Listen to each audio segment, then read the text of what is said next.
Once upon a modern day, in the heart of Nashville, where the melodies of healthcare aspirations played a symphony of hope, I found myself entangled in a web of disillusionment at Meharry Medical College. My journey, a tapestry woven with threads of naivety and the stark reality of an institution's shortcomings, began with a simple phone call, a prelude to a series of unfortunate events. "Well, see you soon," they said, a siren's call that lured me into the belly of a beast that chewed and spat out the fragile dreams of those seeking solace. Upon my arrival, the facade of compassion crumbled like a house of cards in a tempest. "We aren't taking any new patients," they declared, a stark contrast to the promise made, leaving me stranded in a sea of uncertainty. The cruel irony, a medical college, a beacon of hope, extinguishing the flickering flames of health and healing.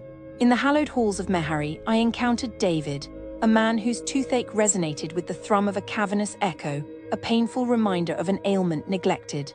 $70 later, he was cast aside, a sacrificial lamb to the gods of bureaucracy, with naught but a date on a distant horizon for solace. His pain, a tangible presence, was met with indifference, a testament to a system more concerned with procedure than the people it was designed to serve.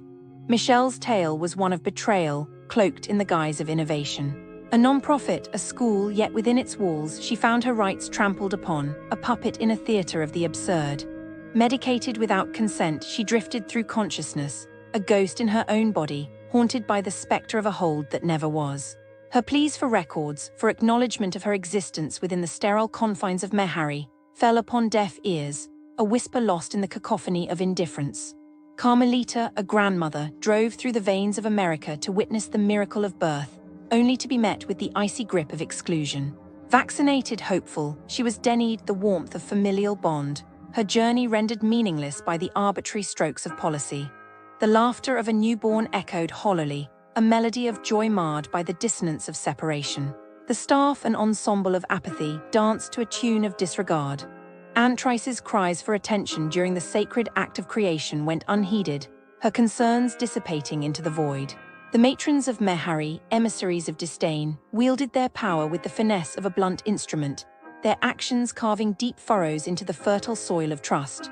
Martin's marital woes, a decade-long saga, found their roots in the hands of a Meharry graduate. A doctor, an architect of life, failed to grasp the delicate tapestry of human relationships, reducing the sacred to a mere footnote in the annals of clinical detachment. The Cephine family, bearing the brunt of inexperience, witnessed the fracturing of trust as a routine extraction shattered more than just a tooth. The cold, unfeeling hand of a student, unguided by the watchful eye of a mentor, left in its wake a trail of fractured enamel and frayed nerves.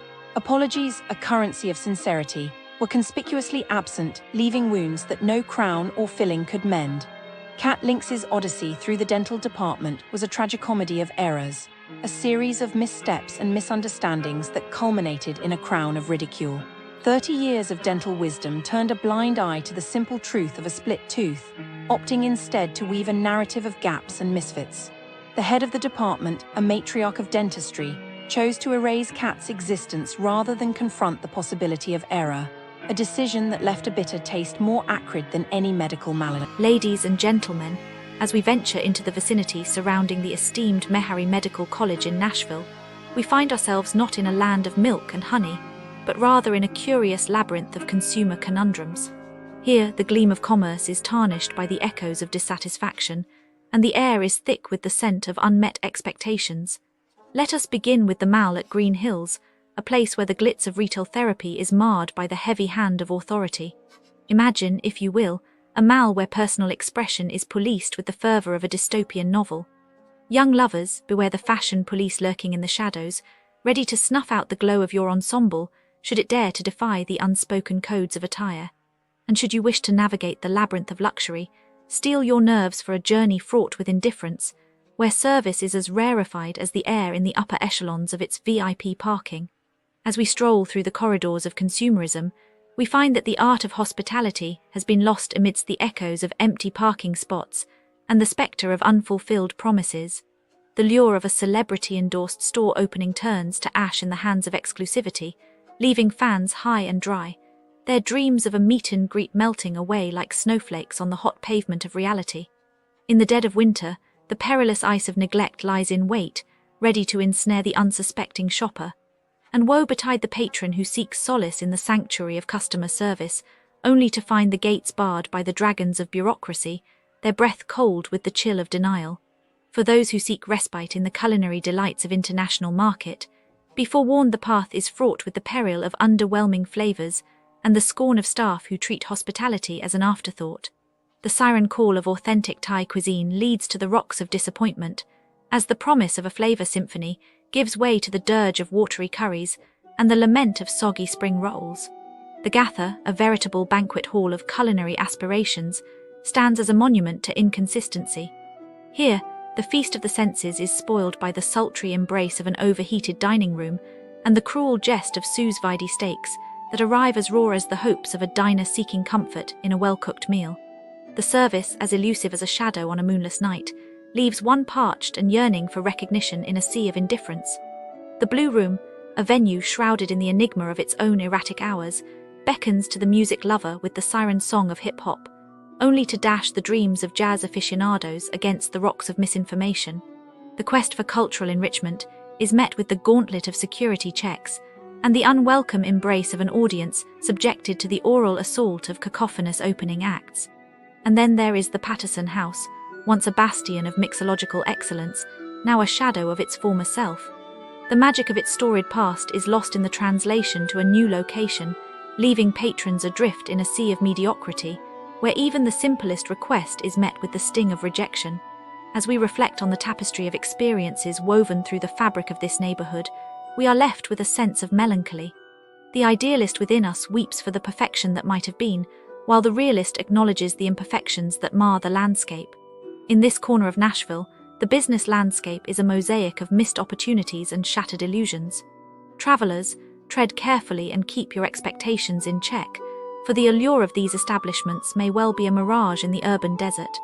Yet in the midst of this somber narrative, let us not forget the power of change, the potential for redemption, and the possibility that today's criticism may pave the way for tomorrow's improvement. For in the heart of every traveler lies the hope that their next journey will be met with the warm embrace of excellence and the sweet serenade of satisfaction. I was looking into crimes near Meharry Medical College, Nashville, the place with all them old brick buildings and students walking around like they own the world. And I found out that stores near Meharry Medical College, Nashville are like those little traps waiting for tourists who just want some snacks or medicine. Like this one place called Star Market on Buchanan Street, they had 424 police calls in 5 years. Can you believe that? And I bet some tourist family probably walked in there thinking it is just a normal corner store.